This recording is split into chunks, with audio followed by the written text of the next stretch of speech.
listener production. Hey, it's Helen Smith here with The Briefing. Did you have a dream last night? And if you did, can you remember it? Dreams hold a lot of significance throughout history, but how much should we be reading into them? And is there any science to back it up? Theories of why we dream and why people dream differently have been going on for decades, and understandably, studying dreams is really difficult. So what does your dream tell you about your creativity, imagination, or even mental health? Dr. Manuela Kirberg is a researcher and lecturer in philosophy at Monash University and part of the Centre for Consciousness and Contemplative Studies, looking at our sleep-wake cycle. Manu, why do we dream? That is such a big question that has been debated in philosophy, any religion, any culture, in the science community. There are different answers to that question. I think what I would like to focus on is, does dreaming have a biological function? Because if you ask the question, why do we dream? We often ask, why did evolution select for dreaming? Does it have any evolutionary benefit? And that is, I want to say that is different to like a psychological function or a cultural function. And a lot of researchers, especially scientists, basically are not really sure about that. They're like, probably dreaming does not have its own biological function. It might be a byproduct, we call that epiphenomenon, of waking consciousness. So waking consciousness has a biological function. Dreaming is a byproduct at night. That doesn't mean it cannot have adapted different functions over time later, but it was not selected for in that sense. One famous theory says, for example, that it's just the brain trying to make sense of random brain activity. So what happens during sleep is that the brainstem is firing random signals and the brain does what it can do best. It makes sense of it. And so it creates all this imagery. That would be the most hardest view on like dreaming has no function.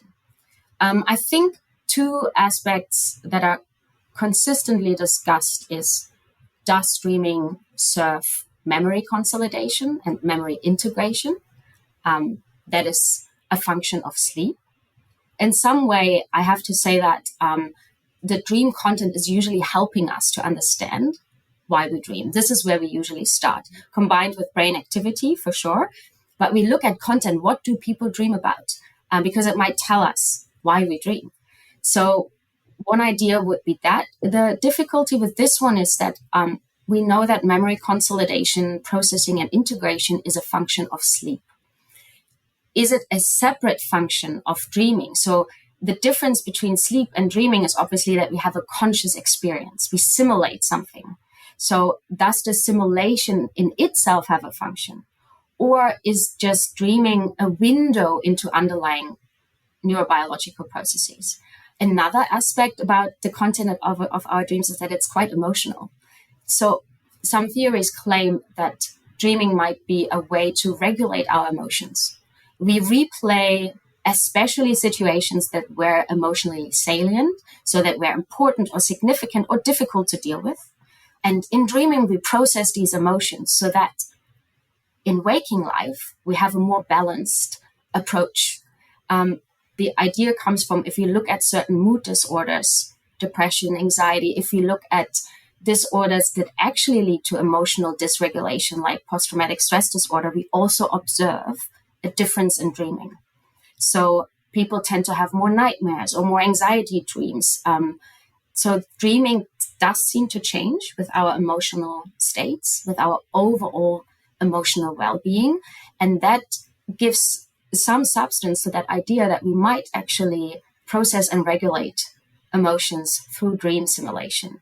I think the most significant, if it really comes to just a function of dreaming, apart from sleep, apart from waking consciousness, the one that is discussed most are simulation theories. So the idea is that during sleep, we simulate situations to deal better with them in waking life.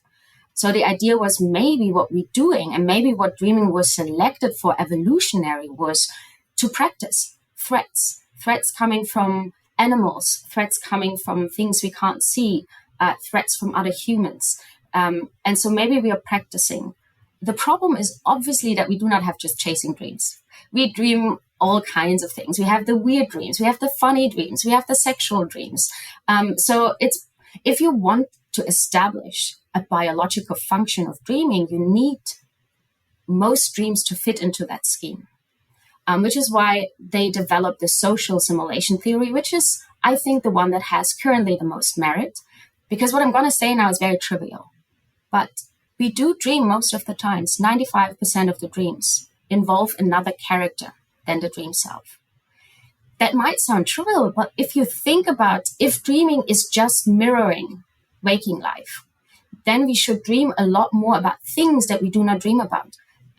So maybe we dream primarily about social interactions to train and to enhance better survival, better reactions to social interactions, maybe even to the extremes, so that we're prepared for waking life.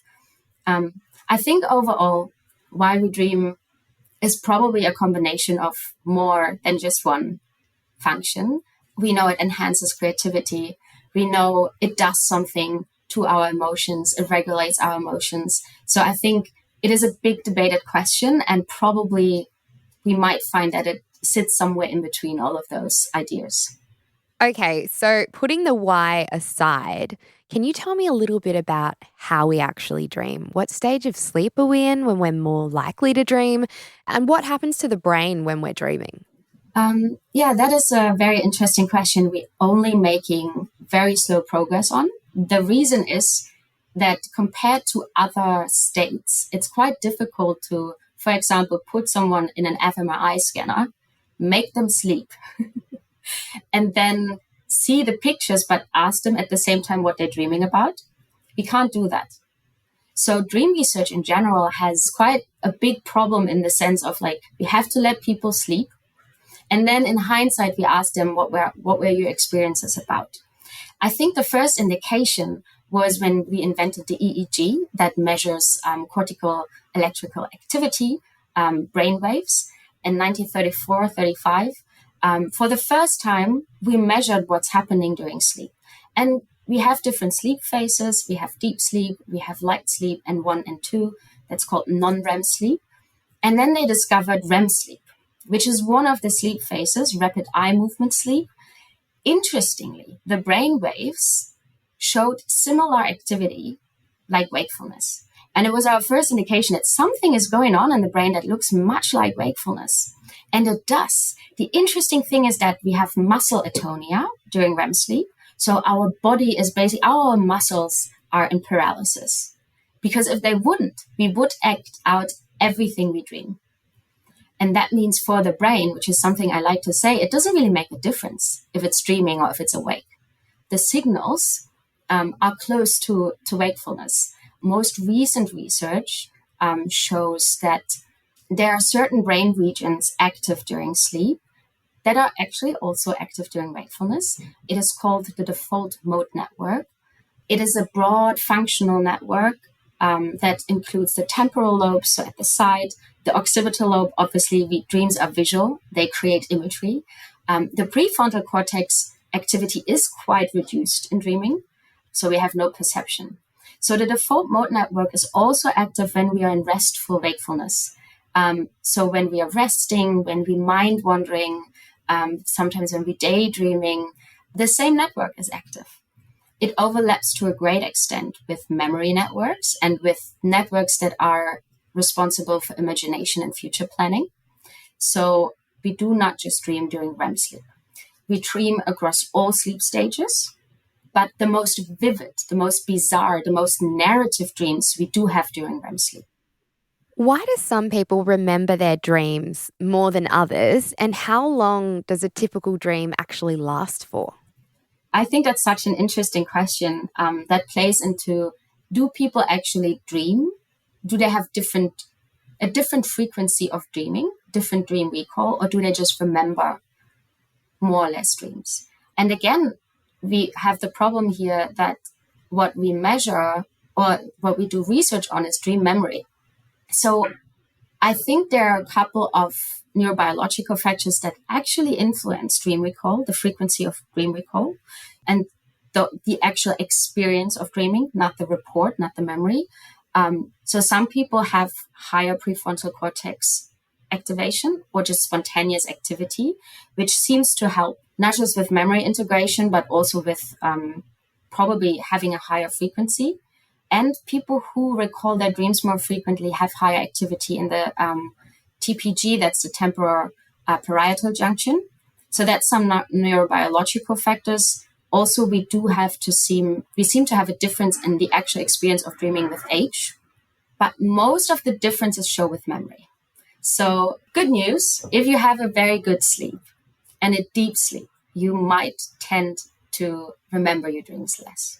People who have lighter sleep, people who have more interruptions, they wake up more. So they will remember more. And that is connected to another aspect, like, for example, how emotionally intense your dreams are. So if you have a lot of nightmares, you will probably wake up more often. And you remember those because they were so emotionally balanced, yeah? They were so intense. The other aspect is that the duration, just the pure duration of sleep. If you can sleep in, if you have an extended phase, you will have a longer REM phase in the morning. And if there is nothing that needs your waking attention, yeah, if you wake up and you have a baby crying, there's not much time to recollect your dreams and think about them. And then for me, the most interesting one has to do with a general interest. So if you're interested in your dreams, you will remember them more. That has been observed again and again and again. And that has to do with how we divide our attentional resources. And that is because the more you are aware, the more you keep a dream diary, the more you're interested in waking life in your dreams, the more they become the center of your attention, the more likely it is you will remember them. That also shows why some cultures seem to dream more than others, because this can be a practice, right? So if you live in a society, in a culture, in a group of people, like, if you do psychoanalysis, or if you're like a Freudian, then the chances you will remember your dreams are much higher because you have a narrative practice to talk about it. So do people dream differently? I've always heard some people dream in color, or some people dream only in blobs or shapes, and some people only dream in sound. Do people actually dream differently? I don't know if you have heard about the term aphantasia. Those are people who do not exhibit, or they have a lack of mental imagery during wakefulness. So, for example, I'm a very visual person. My memories are visual, my thoughts are visual, my imaginations are visual, but some people lack the ability to conjure up images in their mind. Those people, we have found, are also dreaming differently.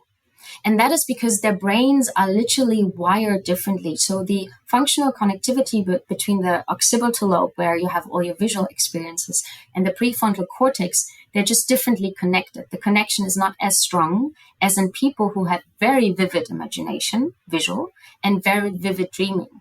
So it usually goes hand in hand. And then we should not forget that we are influenced a lot by the environment we grow up, by the culture. Like if you think about that dreams integrate information into experiences that are already there, then the way we perceive, our perception is different too.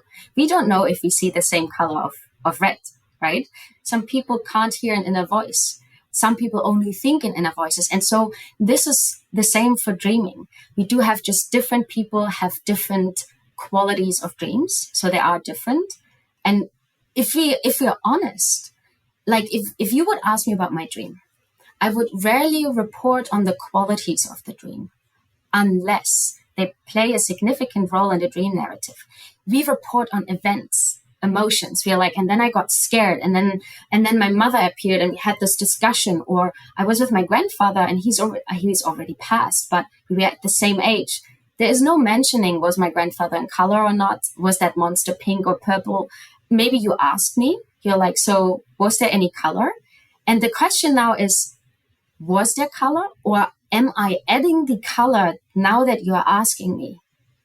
Because I'm trying to introspect, but it's, my recall, my attention wasn't there. So I'm like, yeah, my mother is usually in color, so maybe she is. And then nowadays we would just look in the reports, and if there's a mention of color or black and white, that's how we would do it. So we don't trigger them to actively introspect and then maybe come up with some fact that wasn't in the experience itself. So thinking about all of those factors that might be influencing our dreams, how much significance should we put on our dreams? How much should we be reading into them? I mentioned before that a lot of some neurobiological, at least scientists, really think that dreaming is not meaningful at all. It's just a brain interpreting random signals. So those people would be, forget about it. And the bizarreness of dreams, so these unusual, weird combinations, the things that sometimes don't make sense at all, that has often been a reason to dismiss dreams, to be like, okay, this is just some crazy random stuff going on. This picture has changed in the last decades. It has changed since a while. Dreams had always had significance in all cultures. I think it is really interesting to see that depending on your cultural context, on your religion, also on your education, you might give different significance to dreams, and on your own experience. If you have quite insightful dreams, of course they are meaningful. They're meaningful personally to you. And I think this is what I would go with. The big age of dream symbolism, Freud, Jung, where we had this universal idea, okay, dreams are something we have to decipher to come to a real understanding of the unconscious, maybe the collective unconscious for Jung. They're like symbols I can look up. If I dream of an apple, I might die.